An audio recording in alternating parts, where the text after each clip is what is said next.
Assalamualaikum warahmatullahi wabarakatuh. Untuk dasar reproduksi ternak, minggu ini kita akan membahas tentang kelahiran atau partus.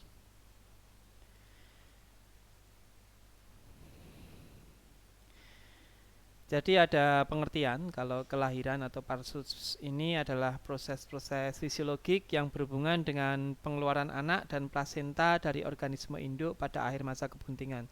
Jadi di sini yang disebut kelahiran adalah keluarnya anak dan plasenta. Kemudian untuk peristiwa kelahiran pada garis besarnya nanti dibagi menjadi 3 stadium, yaitu stadium persiapan, stadium pengeluaran fetus, kemudian pengeluaran plasenta. Kita bahas pertama adalah stadium persiapan. Untuk stadium persiapan ini dimulai dengan adanya kontraksi uterus. Jadi nanti ada interval di setiap kontraksi uterus ini sekitar 10-15 menit sekali dan berlangsung lebih kurang kontraksinya itu 15-30 detik. Kemudian jeda lagi 10 menit, 15 menit, kemudian mengejan lagi. Kemudian semakin mendekati waktu kelahiran, maka kontraksi pengejanan ini dia akan semakin sering dan lebih kuat serta lebih lama.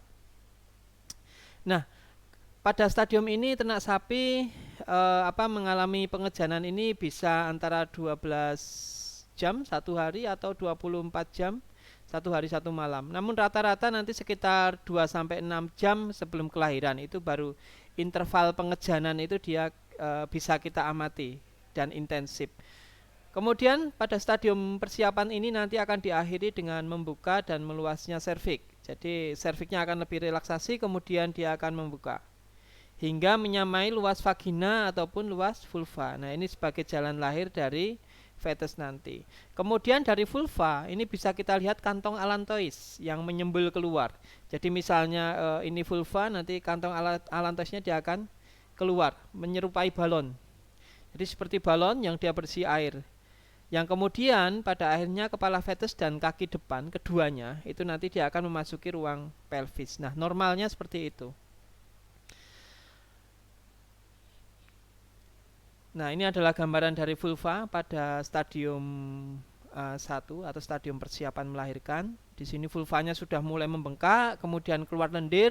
Nah, di sana terlihat relaks. Kemudian yang kedua adalah stadium pengeluaran fetus. Jadi pada pengeluaran fetus ini pengejanan kontraksi uterus akan semakin kuat. Kemudian pada muskulus bagian abdominal pun dia akan mengalami kontraksi terus dan diafragma untuk mendorong fetus itu keluar dari uterus, keluar melalui serviks, vagina dan vulva. Kemudian di stadium pengeluaran fetus ini juga diawali dengan pecahnya kantong allantois. Jadi allantois yang tadi menyembul kelihatan itu nanti akan pecah.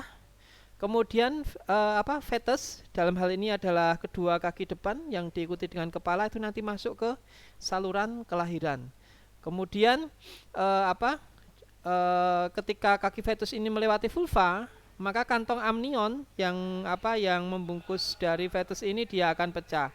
Dan pada saat kepala, bahu, pinggul fetus masuk ke ruang pelvis, perjalanannya akan semakin kuat karena ini adalah bagian yang terbesar dari fetus itu.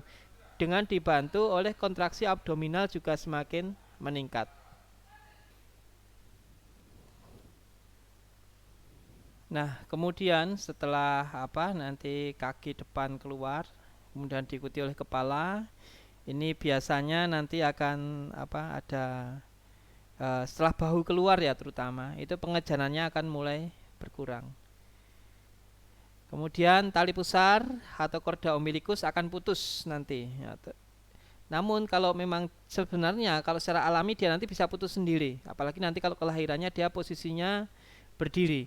Namun kalau tidak bisa, itu kita harus bantu memutus, yaitu dengan mencari pertautan pada korda umbilikalis, yaitu kita runut, kemudian nanti seperti ada peruasan, nah itu yang nanti kita kita lepas atau kita putus. Kemudian yang ketiga adalah stadium pengeluaran plasenta. Nah, plasenta ini memang harus keluar dari uterus. Kemudian kalau tidak keluar, maka yang kita sebut sebagai retensi plasenta. Nah, ini harus kita bantu. Nah, biasanya pengeluaran plasenta ini kalau secara normal itu adalah 3 sampai 8 jam setelah proses kelahiran. Namun ketika itu melewati batas atau sekitar 10 jam, 12 jam itu boleh kita sebut adanya abnormalitas di sana, sehingga harus kita bantu dengan mengeluarkan plasenta. Tangan kita masuk, kemudian kita kupas satu persatu plasentom dari plasenta tersebut. Bagaimana kalau tidak dikeluarkan? Kalau tidak dikeluarkan, nanti yang kita takutkan adalah adanya infeksi dan pembusukan, sehingga itu akan menyebabkan penurunan fertilitas dari induk tersebut. Jadi tetap harus kita keluarkan, kita bantu keluarkan. Ada kalau di Jepang itu menggunakan oksitosin, namun beberapa kasus di lapang itu kalau memang induknya malnutrisi itu akan punya resiko bisa nanti prolaps, sehingga lebih aman adalah dengan eksplorasi secara langsung dengan manual. Nah, ini adalah stadium pengeluaran plasenta setelah lahir, pedetnya, kemudian nanti 3 sampai 8 jam plasenta akan keluar. Kemudian yang berikutnya adalah involusio uteri. Jadi involusio uterus atau uteri itu adalah kembalinya uterus ke kondisi semula. Jadi setelah proses kebuntingan, kemudian proses kelahiran, ketika dia itu nanti siap untuk bereproduksi lagi, maka uterus ini harus kembali ke normal. Nah, ini yang kita sebut sebagai involusio uterus. Prosesnya atau waktunya adalah sekitar 45 sampai 50 hari. Sehingga kalau itu dalam kondisi normal, itu nanti 60 hari setelah kelahiran itu bisa kita lakukan inseminasi buatan lagi atau bisa dikawinkan lagi ketika induk tersebut dalam kondisi birahi. Sehingga nanti calving intervalnya itu nanti akan pendek, akan bagus. Kemudian distokia. Distokia ini merupakan keadaan di mana terdapat kesulitan dalam proses melahirkan dan memerlukan pertolongan. Jadi distokia itu ada 2 faktor penyebabnya. Yang pertama adalah maternal, kemudian yang kedua adalah faktor fetus itu sendiri atau faktor fetal. Jadi kalau kita lihat faktor maternal itu bisa jadi karena malnutrisi, kemudian hormonnya yang dia tidak seimbang, terutama hormon-hormon yang berkaitan dengan proses kelahiran. Sedangkan kalau faktor fetal itu biasanya terkait fetus itu sendiri. Bisa jadi dia giant fetus atau fetusnya terlalu besar. Kemudian bisa juga nanti dia posisinya yang dia tidak normal, sehingga itu akan menyulitkan pada waktu proses kelahiran.